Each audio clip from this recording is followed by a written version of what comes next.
All right, some other quick thoughts about the E63 AMG 4Matic Estate. This is the S model, so it does bring that extra power, and a few other tweaks to make it just that little bit more salient than even the E63 AMG, which is, you know, a ridiculously desirable car in any configuration. The Estate has a really big trunk. Is of course the biggest difference you'll notice, but it also brings this twin pane sunroof, which is nice, and a few other treats that will make it sort of like something that you would really be able to sell to your spouse, even if this were to be her daily driver, because it is very comfortable, and it doesn't really feel like as much of a scary fast monster when you're just driving it like pretty easily. You know, otherwise it just sort of it will lope around and be pretty happy in the comfort settings. So right now we are in Sport Plus, however, and it feels pretty silly to try to, you know, be like driving hard on public roads when we have like a track at our disposal.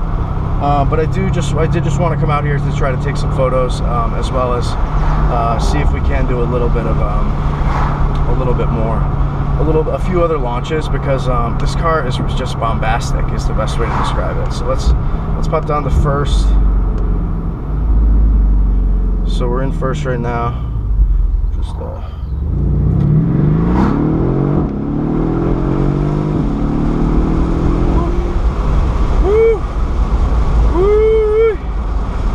really fun. It's got the pops, of course, on shifts, and a pretty aggressive shift itself in the Sport Plus setting versus the regular when you default and start the car. It starts in comfort and eco mode, those shifts are still really fast, but they don't have the same sort of like kickback that you can get with in the Sport Plus. But overall, this car is so much fun. I love the dichotomy of being extremely comfortable and luxurious, and also just like so ridiculously fast. It's a really fun vehicle for that transition and how smoothly it goes between those easy modes. So there is some stuff that's still like a little bit confusing. For example, like the climate control, for example, which I'm like trying to turn on. So I'm a little warm. That's a little much, but actually, it's not that easy. It's not that difficult. It's just something that, you know, takes a little bit of a learning curve. But you know, that power is always ready to go, and is always, you know, right there on demand whenever you need it, which I think is an extremely smart positioning for Mercedes-Benz, which has always prided itself on having a huge surplus of power, both for safety as well as, you know, for the luxurious aspects of, you know, you have one of the fastest cars on the roads that also happens to be a station wagon that will cruise comfortably and seat 5 easily. I didn't see the second mini row of seats in the back, but that is still available as an option, if I'm not mistaken, or perhaps a dealer installed accessory.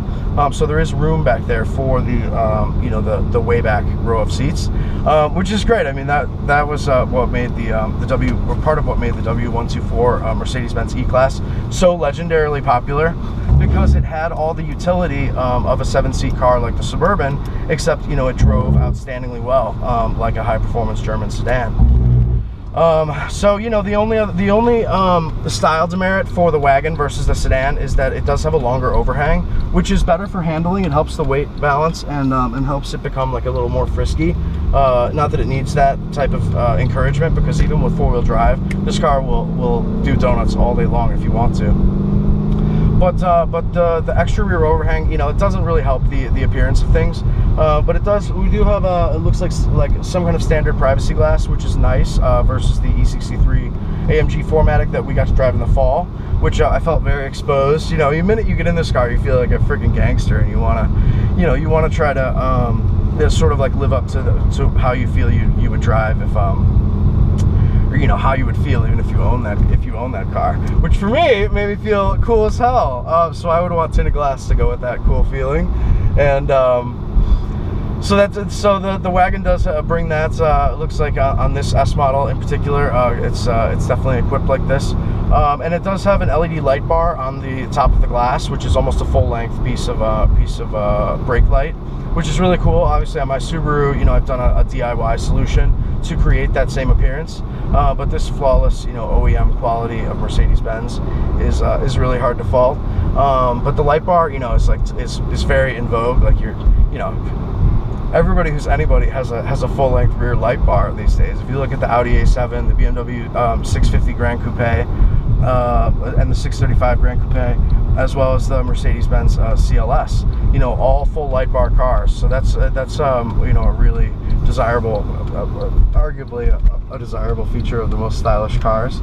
And so the E63 AMG 4Matic estate definitely joins that club, and it's probably a lot faster than all the cars we just listed as well. All while, you know, by being like relatively subtle and very, very desirable. The one thing I will say, which you'll notice in the photos that accompany this video, is that this car does not have the sort of like black chrome lower slash. It has a gloss black piece back in the front there for its like you know, air dam type of like mustache looking thing. And that's, you know, as much as I love like blacked out everything on a car, I really liked the that shiny bit of the E63 sedan. So that would be a choice that I would try to keep if possible when selecting my S model. And but otherwise, you know, this is pretty much, this is one of the most desirable vehicles I've ever driven, and a fun one as well. So you should, if you have the loot, I mean, I think you would be much happier if you like high-speed corners in a car like this, the E63 wagon versus the ML63, which try as it might with air suspension and what have you, is never going to be as sure-footed as this low-roofed wagon. All right, well, this is Tom Burkart for Car Revs Daily. We'll talk to you guys later. Continuing the best day of my life right now, so trying to make the most of it and not become too much of a fanboy about one car in particular. So we got to bring this car back and hop into the next one. We'll see you then. Bye.